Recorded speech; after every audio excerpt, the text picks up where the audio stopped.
ویسے تو دنیا بھر کی افواج کے سپہ سالاروں کو تب ہی یاد کیا جاتا ہے جب وہ پیشہ ورانہ جنگی چیلنجز سے بخوبی نمود آزما ہوتے ہیں اور ملک و قوم کو فتح سے ہمکنار کرتے ہیں۔ تاہم پاکستان میں معاملہ کچھ مختلف ہے۔ پاکستان کے کسی بھی آرمی چیف کی مدح سرائی میں لکھے گئے کالمز یا بیان کیے گئے واقعات کا موادی تجزیہ کریں تو معلوم ہوتا ہے کہ ان کی تعریف و توصیف اور فضیلت ثابت کرنے کے لیے اسلامی مذہبی حوالوں کا استعمال لازم و ملزوم ہے۔ جنرل ایوب خان سے لے کر تمام تر آرمی چیفز کو اعلیٰ و افضل مذہبی حوالہ جات سے ہی ثابت کیا جاتا رہا ہے، اور یہ فریضہ درباری صحافیوں کے ذمہ لگایا جاتا ہے جو شاہ کی مدح سرائی میں اخبارات کے صفحات کالے کرتے ہیں اور ٹی وی اسکرین پر مطلوبہ تجزیے پیش کرتے ہیں۔ جنرل ایوب خان کے دور کے اخباری تراشے یہ بتاتے ہیں کہ مسلم لیگ کنونشنل، جس کے ناتواں قندوں پر ایوب خان کو مسند اقتدار پر فائز رکھنے کا بار رہا، اس پر الزام تھا کہ اس نے ایک ایسا پوسٹر بھی بنایا جس میں جنرل ایوب خان کو نعوذ باللہ حضرت ایوب علیہ السلام سے تشبیہ دی گئی تھی۔ نوائے وقت لاہور میں 1 جنوری سن 1965 کو شائع ہونے والی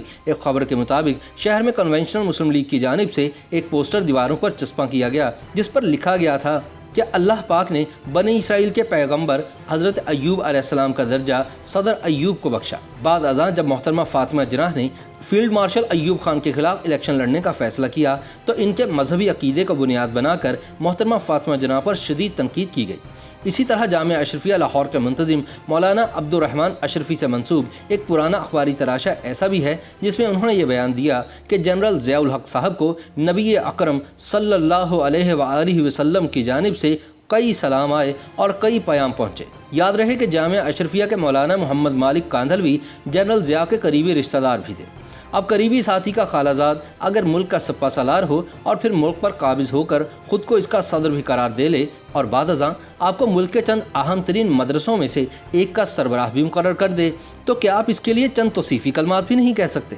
اب مولانا عبد الرحمن اشرفی سے یہ امید تو نہیں کی جا سکتی کہ وہ جنرل صاحب کی پیشہ ورانہ صلاحیتوں پر تبصرہ کرتے، وہ تو اپنی کور کمپیٹنسی سے ہی کوئی کہانی گھڑنا تھی سو گھڑ لی۔ بعد ازاں پاکستان کو نام نہاد افغان جہاد میں جھونکنے کی بنا پر جنرل ضیاء کے مذہبی چماٹوں نے اسے مجاہد اسلام قرار دے دیا اور پھر اس نے اپنے آمرانہ اقتدار کو طول دینے کے لیے اسلام کے نام پر ایک ڈھونگنما صدارتی ریفرنڈم بھی کروا دیا۔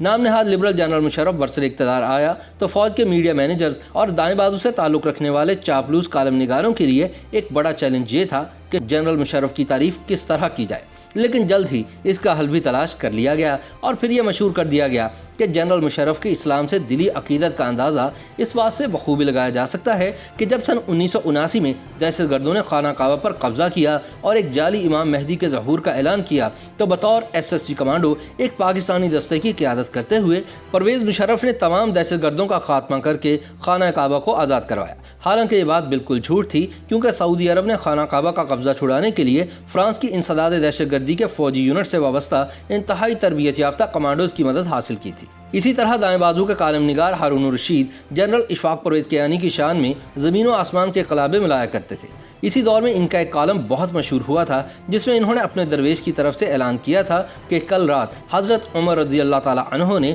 جھنڈا طالبان سے لے کر کسی اور کو تھما دیا۔ یاد رہے کہ یہ کالم ایک ایسے موقع پر چھپا کہ جب کئی سال تک طالبان کی حمایت کرنے والے صحافی بشمول ہارون الرشید کے نئے مشرف واقعانی ہوئے تھے۔ انہوں نے اپنے کالم میں کسی اور کی وضاحت تو نہیں کی لیکن اشارہ کس طرف ہے یہ زیادہ وضاحت کا طلبگار بھی نہیں۔ اسی طرح جنرل رحیل شریف کی تعریف و توصیف میں بھی مذہبی حوالوں کا بے دریغ استعمال کیا گیا۔ اس حوالے سے مذہبی رہنما امیر حمزہ کا دنیا اخبار کے لیے لکھا گیا کالم بہت مشہور ہوا جس میں انہوں نے جنرل رحیل شریف کے نام کا عربی ماخذ بیان کر کے ان کے پاک چین راہداری میں کردار کو عین اسلامی اور ان کے نام کے مطابق قرار دیتے ہوئے انہیں پاک چین راہداری کے لیے لازم و ملزوم قرار دیا۔ انہوں نے لکھا کہ الرحیل اسے کہتے ہیں جو ایک جگہ سے دوسری جگہ یا ایک کے بعد دوسرا قدم اٹھانے میں اور چلنے میں بڑا مضبوط ہو۔ قارئین کرام، میں جنرل رحیل شریف کو دیکھتا ہوں تو انہی خوبیوں کا حامل پاتا ہوں۔ جنرل صاحب نے چین کو پاک فوج کی طرف سے گارنٹی دی ہے کہ ہم CPEC پروجیکٹ کو مکمل کر کے ہی چھوڑیں گے۔